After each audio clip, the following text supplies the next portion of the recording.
So in the previous session, as we had uploaded a video yesterday, right? So in that video, we had talked about the writer Lord Browning, and his most important poem called. कौन सा poem बात किए थे पिछले बार? My Last Duchess पर फरियाज lover, बहुत अच्छा. तो जैसा कि हम लोगों ने देखा कि writer like rod browning, Apple Tennyson and D.G. Rossetti, many other writer from the period of Flat Brotherhood and the writer from the Victorian period, and they used to write in a style called dramatic monologue. And today we are here with our new topic, है ना. सोचे कि poetries में, चलो poetries तो हम लोग line by line चल रहे हैं, दैट इज इंपॉर्टेंट, है ना. But if you are preparing for SET exam, if you are preparing for UGC NET exam and many other examination, है ना, and it is all the things we talk every day, that is also the part of the most of the university syllabus. So we have to deal with each and every important line. Okay, जब भी poetry का बात आता है तो लोग जो है ना वो छोड़कर भागना चाहते हैं, because poetry is not considered as a very informative. बोलते हैं बहुत सारे लोग, बोलते हैं कि अच्छा नहीं है. दूसरा चीज है ना, इट इज समहाउ बोलते हैं कि बहुत हार्ड लैंग्वेज है ना, they use a ponderous word, they maintain their standard. That's why poetry is considered as the toughest and the very hardest subject, है ना, in the field of literature, right? So हम लोगों का यही रहता है कि जो अंदर घुस, जो है ना पूरा एकदम डेप्थनेस में भरा हुआ है, वो चीज को निकाल कर लाए, जो कि राइटर ने हमेशा बताना चाहा था. There are many things to discuss in poetry, and today I thought that we must go for, है ना, some important concept which is very important from the point of view of an examination. बहुत ही बेहतरीन theory जो कि आप लोग जानते ही होंगे, that the theory of egotistical sublime and negative capability, है ना. What is egotistical sublime according to you? What is egotistical sublime, क्या होता है बताओ? इगोटिस्टिकल सबलाइम क्या होता है? और फिर नेगेटिव कैपेबिलिटी. देखो सारे लोग जो है ना negative capability and egotistical Sublime का बात करते हैं तो बस they always go for William Wordsworth for egotistical sublime and William Shakespeare for negative capability, that's it. इसके बाद कोई सोचना नहीं चाहता, इसके बाद कोई बोलना नहीं चाहता, है ना. But it is something different. जैसा लगता है वैसा, है ना, the things which seems to you alive later proves to be dead, है ना. जो चीज आपको देखने में जैसा प्रतीत होता वैसा होता नहीं, that is poetry is all about. Okay, so आज देखते हैं इगोटिस्टिकल सबलाइम क्या होता है, नेगेटिव कैपेबिलिटी क्या होता है. तो सबसे पहले एक चीज ध्यान रखो, egotistical Sublime is totally clear, because हम लोग जब भी पढ़ते हैं तो यही बताया जाता है कि इगोटिस्टिकल सबलाइम एक ऐसा theory which is given by the writer John Keats in 1880 when he was writing a letter to Richard Woodhouse, right. तो उस समय पर रिचर्ड वुडहाउस को जब ये लेटर लिख रहा था तो लेटर में ही कॉइन करता था ना. People read that criticism of John Keats, you will find that he is talking about mainly two things. First egotistical sublime and second negative capability. जो चीज खूबसूरत लगता है, will talk about the poetry of William Wordsworth, है ना. कोई भी poem लो, नेटिंग, you can also take the poem solitary reaper, है ना. बहुत सारे, कुछ भी लो, intimations on the immortality, recollection from the early childhood, you can take any poem written by William Wordsworth. You will find that William Wordsworth is always talking about the positive aspects of the nature, हमेशा positivity के बारे में. He will always talk about innocent behavior. Second, beauty, he will talk about the light. Okay, and वो कभी भी uncertainties में नहीं जाता, वो कभी डाउट में नहीं जाता, वो कभी मिस्ट्रीज में नहीं जाता, है ना. वो कभी भी सब में नहीं जाता. लेकिन अगर on the other hand if we will talk about the writer William Shakespeare, तो शेक्सपियर क्या करता है? शेक्सपियर का कोई भी वर्क देखो, he will talk about the beaches, because at that time during when he was on his maturity level of writing tragedies, tragicomedies or comedies, especially tragedies. So he had almost entered into the phase of the Jacobean era. Okay, so in Jacobean era, because James I was also fond of using beach trial, he was also fond of using the ghost, है ना. He was interested in that all that the supernatural element. That was also the part of the Jacobean characteristics, right? तो Shakespeare का जब भी बात करता है तो घोस्ट लाएगा, बीचेस को लाएगा, अनसर्टेनिटीज को लाएगा, डाउट्स को लाएगा, मिस्ट्रीज को लाएगा, है ना. मिस्ट्रीज को लाएगा. Remember in Elizabethan period mystery play, miracle play, है ना, इंटरलूड्स, वो सब पढ़ना था. तो पहले बात तो वो सब जानना बहुत जरूरी है ना. तो विलियम शेक्सपियर का बात करते हैं तो विलियम शेक्सपियर में से क्या लाता है? घोस्ट लाता है ना, डाउट्स को लाता है, मिस्ट्रीज को लाता है कि नहीं. और वो क्या करना चाहता है, वो बताना क्या चाहता है. लोग तो पढ़ते हैं that negative capability related to William Shakespeare and egotistical sublime related to William Wordsworth. लोग ये जानते हैं, ये सब कुछ समझते हैं, लेकिन आखिर इसमें कुछ छुपा हुआ क्या चीज है जो कि जॉन डन कुछ बताना चाहा था? Can you prove this statement with the help of any example relatable to the example of John Keats? Actually देखो, we will talk about the theme of John Keats. You will find that the first theme of John Keats, that is ambiguity. Ambiguity. The concept of ambiguity was given by ambiguity William Empson. देखो, ambiguity ये समझना, ambiguity का मतलब होता है when you are in confusion, in dilemma, when you are not able to decide, है ना, whether I should go this way or I should take the decision of this way, you're not able to. That is called ambiguity. When ambiguity is also in literature, in literary point of view, so you will find that in ambiguity is talking about, है ना, interpreting of different meaning from the different angle, and when it will be simultaneously taken together, it will create a kind of ambiguity. That's it. ambiguity क्या है? Ambiguity का मतलब ये होता है कि एक से ज्यादा मीनिंग, 2, 4, 5, 10, है ना, जितने भी इंटरप्रेटर्स को बुलाएं और सबका मीनिंग अलग अलग आएगा, तो तुम्हें एक क्या करेगा?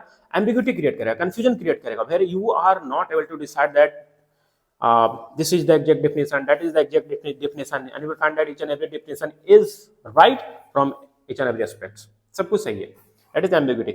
तो जब भी आप जॉन किट्स का पोएट्री में आप आओगे तो एम्बिग्यूटी सबसे पहला रहेगा, सबसे पहला रहेगा. 2 लाइन पढ़ोगे, and when you will enter in the third line, you will find that the meaning is totally changed.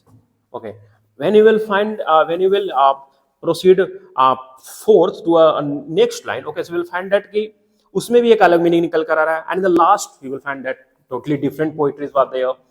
तो आपको लगेगा कि नहीं, he is always talking about ambiguity. ambiguity से यही एक फायदा होता है. ambiguity का मतलब देखो, ambiguity समझना, ambiguity लाने का मतलब he is not particularly talking about any one, है ना, any one meaning. पोइट्री में वो कभी एक मीनिंग पे से बात नहीं करेगा. मतलब क्या होगा? प्लूरलिटी ऑफ मीनिंग होगा इसमें, है ना, प्लूरलिटी ऑफ मीनिंग होगा, एक मीनिंग पे कभी बात नहीं करेगा ये.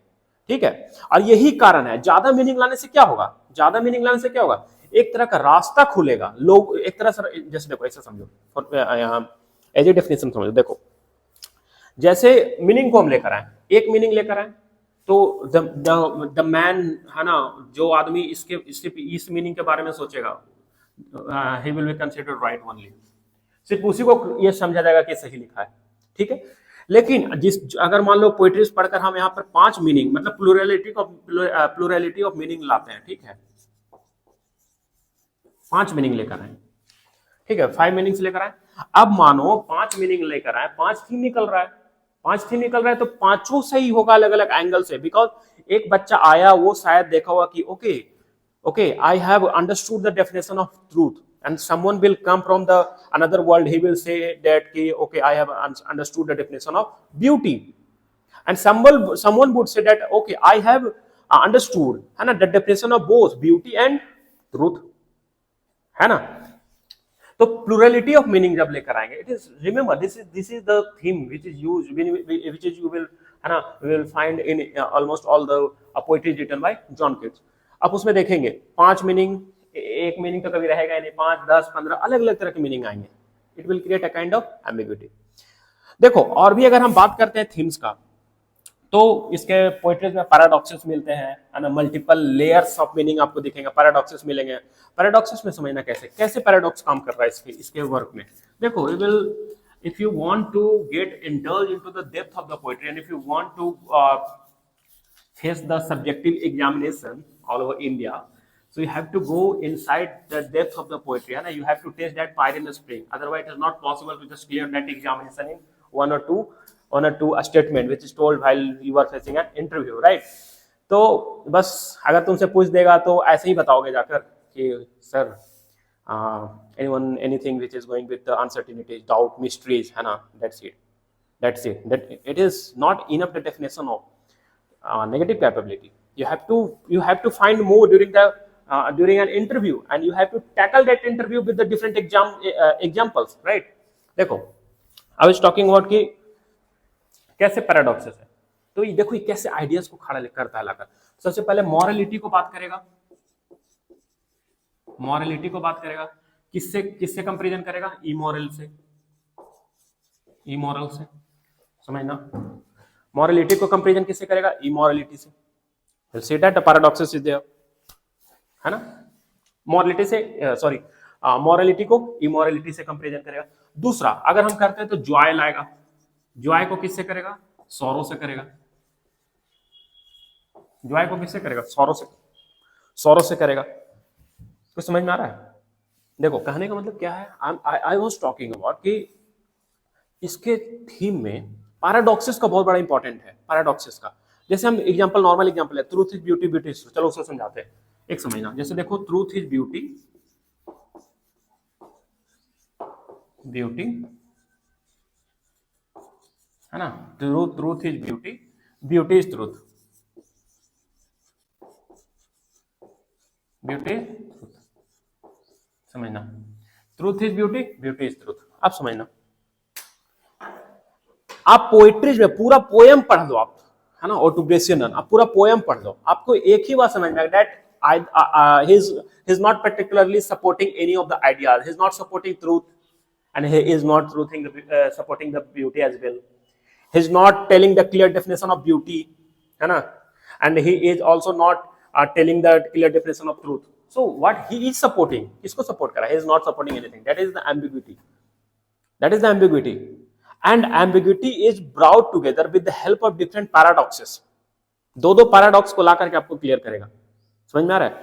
आप पूरे पोएम पढ़ लो, आपको नहीं पता चलेगा कि ब्यूटी का क्या, he is not supporting any of the ideas, ना ही आपको ब्यूटीज को सपोर्ट करा, ना ही ये ट्रूथ को सपोर्ट करा। तो फिर ये डिफिनेशन मिला कहां? So it is the exact definition is actually, है ना, handed over to the interpreters, that go, you are the interpreters, you are the reader, just go and read the poem and ultimately find out the meaning. And if you are able to find out the meaning, so it's okay. आपने find किया, आपके अनुसार definition कुछ अलग होगा, because अगर poetry का definition या फिर अगर ट्रूथ का डेफिनेशन या ब्यूटी का डेफिनेशन अगर ये दे देता, है ना, बिफोर बी इसमें घुसने से पहले हमको एक चीज और बताना होगा यहाँ पर, that is the theory of impressionism. Impressionism, what is impressionism? I will introduce you to the impressionism. समझो, ना ये ट्रूथ को सपोर्ट करा है, रीड द होल पोएम ना, he is not supporting any of the ideas, he is not supporting truth, he is not supporting any, है ना, beauty, कुछ को सपोर्ट नहीं कर रहा। तो फिर ये किस पे? एक रीडर्स पर छोड़ देगा कि आप पढ़ो पोएम को और आप निकालो meaning, and if you are, once you are able to find out the meaning, so it is clear to you, and may be the definition, है ना, इज राइट। हो सकता है, बिल्कुल होगा। आप in literature everything is right.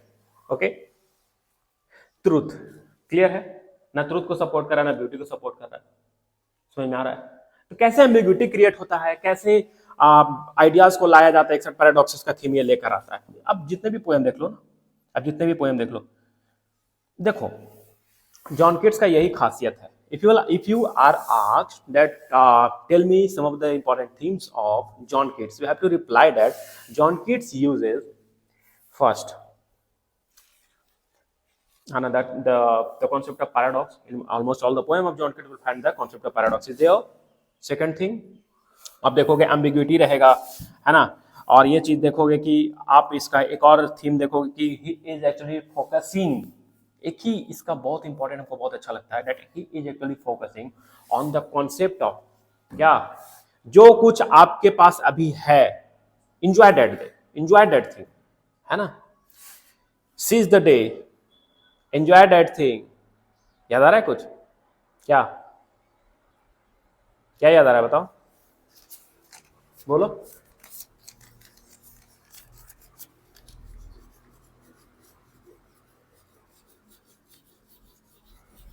क्या याद आ रहा है, बोलो। आज का दिन आज ही के दिन जियो, कौन सा कॉन्सेप्ट है? आज का दिन आज ही के दिन जीना है, सीज द डे, कौन सा कॉन्सेप्ट है बताओ। चलो, focus on the thing which you have right now, है ना, जो तुम्हारे पास उसको एंजॉय करो, है ना, which also somehow the things is actually related to the concept of negative capability. अब देखना, एंजॉय योर प्रेजेंट,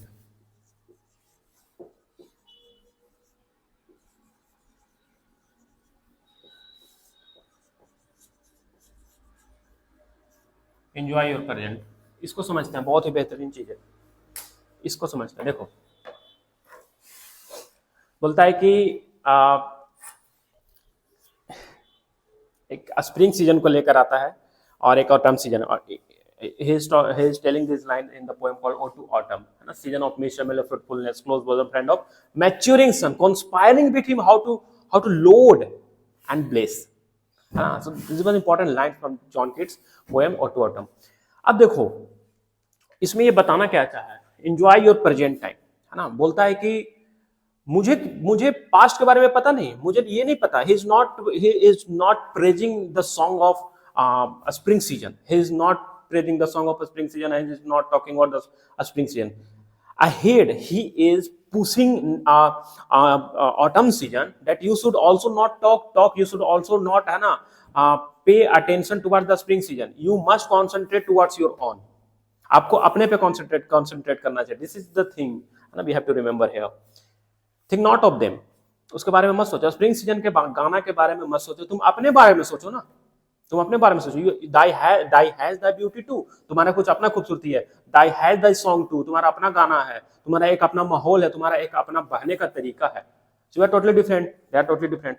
सो बोल रहा है क्या कि देखो समझना, ओ टू अटम पोएट्री में बताया है क्या, स्प्रिंग सीजन को ये बताया, स्प्रिंग सीजन को बोल रहा है, सॉरी ऑटम सीजन को बोल रहा है स्प्रिंग सीजन को लेकर, देखना ऑटम सीजन, ठीक है, समझना। देखो बहुत ही इंपॉर्टेंट कॉन्सेप्ट है ये। ऑटम सीजन को क्या बोल रहा है, ऑटम सीजन को ये बोल रहा है कि तुम स्प्रिंग सीजन के बारे में मत सोचो, तुमको क्या सोचना है, तुमको सोचना है अपना, अपने बारे में सोचो ना, enjoy your day, why do you always go for thinking of the past time, a spring season actually the past time, metaphor is used here, a spring season को past time बताया, पास्ट के बारे में क्यों सोच रहे हो, think about yourself, seize the day, है ना, अपने बारे में सोचो, अपना एंजॉयमेंट सोचो, अपने अपना तरीका अपनाओ, तुम तो तुम हो, वो है ना, and he is gone and you are totally in some different way, तुम कुछ और हो, तो तुम्हारा कोई अपना गाना है, thy has the beauty too, thy has the song too, है ना, जब आप पढ़ोगे ना तो पूरा तो पता चलेगा, तुम्हारा अपना गाना है, समझ में आ रहा है, समझ में आ रहा है। तो देखो जॉन किट्स का है, जब भी तुम जाओगे ना तो यही तुमको पता चलेगा कि ये हमेशा बताता है कि पास्ट के बारे में ना सोचो, है ना, ना ही तुम इसके बारे में सोचो, ना ही तुम उसके बारे में सोचो, तुम अपना खासियत पहचानो। रिमेंबर द थ्योरी इंचकेप और instress theory by Gerard Manley Hopkins, he has given that mango has its own shape, guava has its own shape, and you too has your own shape, there is no one like you, है ना, adhere to your own things, remember your own things, है ना, try to invocate to your own things, तुम अपने तरीका निकालो ना, just bring out your own thing, that is तुम हो, वो है, right। So enjoy your present, these were the concept, these were the theme you can say, है ना, which is used by the writer John Keats। देखो John Keats is considered as the most sensuous poet and a pure romantic poet, pure romantic poet। वो देखो क्या कहता है। Now coming to the theory of negative capability, what is negative capability, देखना समझना, negative capability जो है ना समझने का बेहतरीन तरीका मैं बताऊंगा, बहुत ही इजी है और बहुत ही बेहतरीन है, अगर इसको समझ गए तो will find that my definition is actually different, because I went with the definition of John Keats, John Keats himself has given another definition, वो बताया है कि मेरे अनुसार, मतलब कि जॉन किट्स के अनुसार नेगेटिव कैपेबिलिटी होता क्या है, इसके बारे में थोड़ा सा देखो ना समझना। अगर आपके अंदर ईगो है तो what do you think that if you are asked that okay you are my friend, come, है ना, come with me and live with me, and if I'm a poor man, अगर हम गरीब हैं, अगर तुम अमीर हो, अगर मैं बोलूंगा कि कम विथ मी ना, come with me and we will enjoy our day, come आ जाओ हम लोग साथ में रहते हैं, तो तुम क्या मेरे घर आओगे? If you are rich enough and you do not, है ना, तुमको वो सब पसंद नहीं है, मतलब कि रहना सहना बहुत ही लो क्वालिटी का फूड, है ना, that sanitation facility is not good, so will not fix yourself, है ना, to be in the position of me, कभी तुम हो ही नहीं सकते, है ना, मेरे जगह पर हो ही नहीं सकते, अगर आपके अंदर ईगो है। if you are going through, if you are having an ego, so if you ask that come with me and sit onto the floor, on to the floor, किस चीज का फ्लोर पर, और डायरेक्ट बैठ जाते जमीन पर, बैठते चलो आ जाओ। So you will tell that जमीन पर नहीं यार, the bacterias germs are there, okay, so I can not sit on to the floor. कभी नहीं बैठोगे। You will not even put your hand, है ना, inside the soil. Why? Because you have an ego, the ego of your richness, that if I am rich, I cannot tolerate the bacteria or the germs, है ना, by living in this society, by living in this environment, है ना. We will simply say to your friend that okay, I cannot be the part of yours. नहीं हो सकता. Class conflict, class gap, or maybe the racial segregation is there. That is when the ego is present inside you. जब आपके अंदर ego होगा तो you cannot, है ना, handle that situation. You cannot, you will simply reply that no, I cannot be with you, है ना, in that environment, in that climate. कभी नहीं मैं रह सकता. It means that you have an ego. You have an ego. तो आपको हमेशा लगता होगा कि John Keats with the help of the theory egotistical sublime and negative capability, John Keats has actually praised William Wordsworth, but it is not that the William Wordsworth was praised, है ना. Most of the teachers always say that William Wordsworth was praised by John Keats. No. William Wordsworth was not praised by John Keats. John Keats actually praised the negative capability, actually praised, है ना, William Shakespeare. William Shakespeare को praise किया है John Keats हमेशा. कैसे किया आप देखना. बोलता है कि विलियम शेक्सपियर एक ऐसा आदमी है जो कि उसके अंदर कोई ईगो नहीं है. He doesn't have any ego, है ना. When you will ask him to join us, है ना, to sit onto the floor, to come and be the part of our poverty, so he will come. वो आ जाएगा. देखो, जो आदमी doubts में घुसकर लिख रहा है, जो आदमी मिस्ट्रीज में घुसकर लिख रहा है, जो आदमी अनसर्टेनिटीज को देख रहा है, हमें ना, हमेशा. जैसे समझो आप जब तक आप रह रहे हैं तो आपका खूबसूरती को देखा जाता है, आपका ब्यूटी को देखा जाता है. That is the part of the egotistical sublime. लेकिन जैसे ही आपका beauty, when once the beauty would be faded away, है ना, तो आप उस चीज से हट गए यहां से, and now you are in the position of being decayed. आप धीरे धीरे, है ना, मौत के टुवार्ड्स आप बढ़ रहे हैं, and now you are dead, आप मर गए. तो आफ्टर दैट जब आपके फनरल को सजाया जाएगा, है ना, जब आपके फनरल्स को सजाया जाएगा with the help of the wood and many other things which is needed during the time of the funnel pyre, right? So आपका funnel को जब सजाया जाएगा तो आपके जब when once the wood is actually when the fire will be, है ना, built, तो after that your body would be turned, है ना, into ashes, राख में convert हो जाएगा, है ना, into ashes. So जब तक आप खूबसूरत थे तो everyone used to like you, but when once you are dead, so no one is coming to even take your ashes, है ना, with the symbol of your brevity, with the symbol of your morality, no one is coming to take that ashes. बोल रहे हैं क्या कि नहीं, ये कहाँ, अब तो जल गया, राख हो गया. तो आपको एक खूबसूरत, है ना, एक फूल है, the flower of rose, the flower of lily, so you consider that flower of rose and flower of lily is actually beautiful, but what about the ashes? तुमको क्या लगता है, राख भी तो उतना ही सॉफ्ट है, राख में भी तो खूबसूरती है, राख का भी अपना एक कलर होता है, अपना एक सॉफ्टनेस होता है ना. जैसे कि एक खूबसूरत फ्लावर का सॉफ्टनेस होता है, खूबसूरत फ्लावर का एक सेंट होता है, एक फ्रेग्रेंस होता है, और एक टच होता है कि आप उसको छुओगे तो आपको पता चलेगा I am touching something soft. When you will touch the asses you will also find that I am touching something soft, but there is an issue, the issue of colour, the issue of smell, है ना. You will find when you are contrasting the flower and the death, the flower and the decayed material, that is in the form of an ashes. They're totally different. आपको पता चलेगा. तो आपको क्या लगता है, what do you think, that there is no beauty? There is beauty. You have to consider this beauty also. Okay, बोलते हैं ना कि सिर्फ जवानी में आप किसी का बॉडी को पसंद कर रहे हो, जवानी में सिर्फ उसका आइज को पसंद कर रहे हो, जवानी में उसका कलर को पसंद कर रहे हो, जवानी में उसका फेस को पसंद कर रहे हो, right. And once your love would come at the level of your saturation, okay, so what do you think, that आपका प्यार चेंज नहीं होगा, चेंज होगा. अगर सैचुरेशन लेवल तक आपका प्यार पहुंच गया, that is the pure constant, है ना, love. Remember the line that love is a growing, है ना, in full constant light and 1 minute noon is after night. The lines from lectures on shadow by John Donne, the writer from metaphysical poet, right?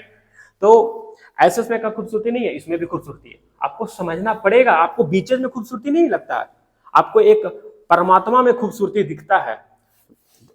We have the better example of John Milton, who has portrayed all those heroic qualities, actually attributed the heroic qualities to Satan. देखो, जब वो शुरू में सोचा था कि हमको God को बनाना है, गॉड को ही हमको एक हीरो की तौर पर ले जाना, but kind of the number of layer in his mind was going on. That's why he was not able to take God in the form of a hero, and he always he always attributed a heroic qualities to the Satan, right? Satan को हमेशा उठाया और उसको इतने बेहतरीन तरीके से portray किया। Remember how he had given the how he had actually talked about the death, how he actually talked about the scene, है ना, how he had attributed that appearances, the quality of appearance, है ना, to the सतन। उसको कितना अलग तरीके से दिखाया है। When you will read John Milton's poem that is in the form of an epic, right, will find many thing, तुमको सब कुछ पता लगेगा कैसे पोर्ट्रे किया गया है यहाँ पर। समझ में आया? तो विलियम शेक्सपियर जो है वो हमेशा विचेस को भी लाता है पकड़कर, मतलब उसके अंदर कोई ईगो नहीं है। The one who is not having an ego ना, तो वो फ्लोर पर जाकर बैठ जाएगा, वो कभी जमीन में जाकर बैठ जाएगा, उसे बोलेगा गोबर उठा लो तो गोबर भी उठा लेगा, रेड काउ डंग, मतलब कि he doesn't have an ego ना, that's why. And when one is having an ego, means when William Wordsworth has an ego, the ego of writing only, portraying only the positive aspects of the nature, positive aspects of the life, it doesn't mean that he is a good writer. You have to, if you want to be the good writers, you have to find that comfortability in the morality, in the doubts, है ना, in the uncertainties, in the beauty, in the truth, and in any other thing which is the part of the literature. आपको सब चीज में खुश होना पड़ेगा, आपको सब कुछ में कंफर्टेबल होना पड़ेगा। What is the definition of negative capability? That when you are comfortable with the doubts also, when you are comfortable being in the position of uncertainty also, है ना, in the host, in the which is in a darkness also, that is the quality of the negative capability ना, and William Wordsworth had all those qualities. समझ आ रहा है? These were the things. So I think that we are done with our lecture, we are done with our theory, and tomorrow we will be meeting soon with our new lecture and picking out some important topic which is actually needed from the point of view of the examination. As you can see that many examinations are approaching right now, है ना, so you have to remember, you have to work hard. और एक चीज, poetry को कभी भी, है ना, कभी भी एक नजरिए से मत देखना।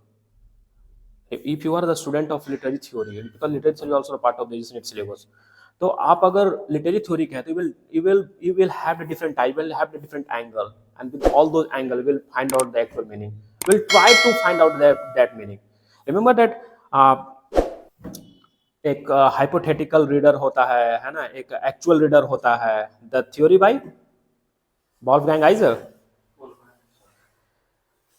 That's it. And tomorrow we will be meeting soon with our new lecture. Have a great day. Thank you.